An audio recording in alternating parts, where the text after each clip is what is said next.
Hello guys, welcome to my channel. Good morning. আজ সকাল সকাল সব কাজ শুরু করে দিয়েছি। এখন বিছানাটা গুছিয়ে নেবো। বিছানাটা গুছিয়ে মেয়েকে তো রেডি করে দিয়েছি। বিছানা আমার গুছানো হয়ে গেছে। একটু পর দেখবেন বিছানার হালটা কি হয়। সকাল সকাল তো এরকমই থাকে, পরিষ্কার পরিচ্ছন্ন। একটু পর একদম নোংরা, বাচ্চা থাকলে যা বাড়িতে হয়।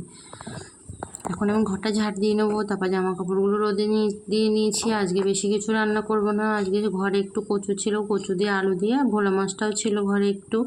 তো ওই 6টা পিস মতো ছোটো ছোটো ওগুলোই রান্না করব, কারণ মেঘলার সময় আজ 27 দিন ধরে একটানা মেঘলা হচ্ছে।